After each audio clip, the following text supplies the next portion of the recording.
কয়জন আছিল ওর লগে? অন্তরা কি দুইজন যুক্তি করে এইছো? যুক্তি করে এইছো এই কাম যে করবি বিটু পাগলে আইছো।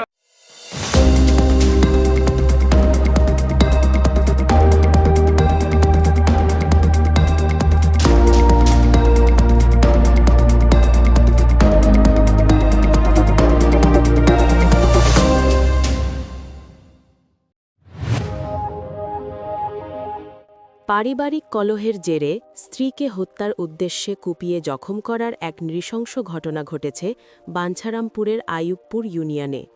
ঘাতক স্বামী দুলাল মিয়াকে আটক করার পর হাসপাতালে ভর্তি করা হলেও স্বজনদের চোখ ফাঁকি দিয়ে পালিয়ে গেছে সে। গত ২৭ মার্চ আনুমানিক সন্ধ্যা ৭:৩০টার দিকে আইয়ুবপুর ইউনিয়নের কানাইনগর গ্রামে এই ঘটনা ঘটে। ভিকটিম মাহমুদা আক্তার গত প্রায় ১ মাস ধরে বাবার বাড়িতে অবস্থান করছিলেন। ঘটনার দিন তার স্বামী দুলাল মিয়া কাউকে না জানিয়ে হঠাৎই সেখানে আসে।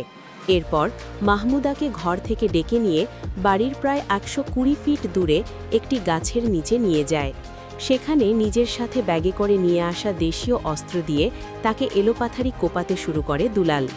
মাহমুদার চিৎকারে স্বজন ও প্রতিবেশীরা এগিয়ে এলে ঘাতক দুলাল পালিয়ে যাওয়ার চেষ্টা করে। গুরুতর আহত মাহমুদাকে প্রথমে বাঞ্ছারামপুর সরকারি হাসপাতালে নেওয়া হয়, কিন্তু অবস্থা আশঙ্কাজনক হওয়ায় চিকিৎসকরা তাকে দ্রুত ঢাকা মেডিকেল কলেজ হাসপাতালে রেফার করেন। বর্তমানে তিনি সেখানে মুমূর্ষু অবস্থায় চিকিৎসাধীন রয়েছেন। ঘটনা ঘটিয়ে পালানোর সময় ফেরিঘাট এলাকায় ভিকটিমের পরিবারের সদস্যরা ধাওয়া করে দুলাল মিয়াকে ধরে ফেলে। সেখানে উত্তেজিত জনতা তাকে গণধোলাই দেয়। খবর পেয়ে পুলিশ ঘটনাস্থলে পৌঁছে দুলালের শারীরিক অবস্থা খারাপ দেখে তাকে চিকিৎসার জন্য হাসপাতালে পাঠায়।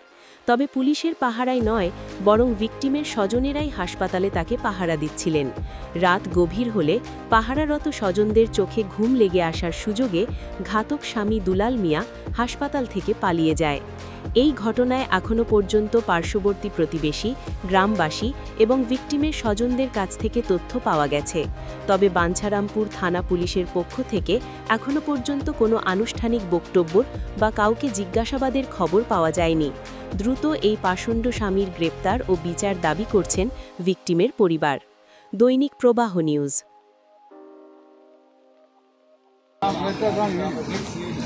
আপনারা কি অনশন নিয়েছেন?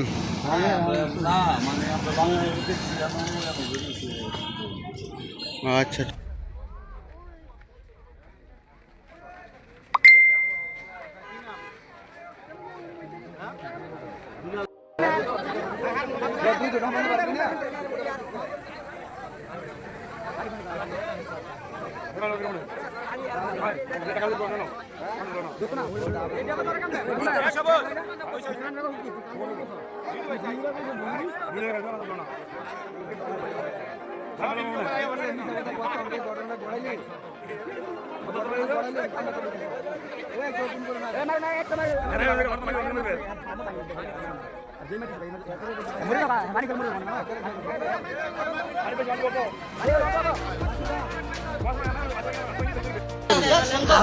সেবা ঠিক আছে আমরা বাইক মসজিদে আসতে আসি কিছুমান শুরু করতেছে, কিছুমান মসজিদে ঢুকতেছে। আমার সোশ্যাল মহিলা তো বলি যে মোরালি যে গাই দিছে মারছে এই আলাপ সালাপ আমরা মনে রাখি নাই, আমরা বসে দিচ্ছি। পরবর্তীতে বলিকে ঢাকা লেগে গেছে।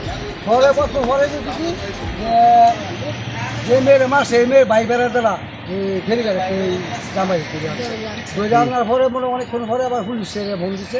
পুলিশের ফোনটা আবার পুলিশে আসার পরে কিছু তদন্ত করলো। পুলিশ মনে আনাইছে না তো, পুলিশ আনাচ্ছে না তদন্ত করতে, ও হে মার্কেটের থেকে আছে, মার্কেটে কি বলতে চাইছে? এই করে একা থাকে না, আমার শাশুড়ি আছে, আমার ননদের জি আছে।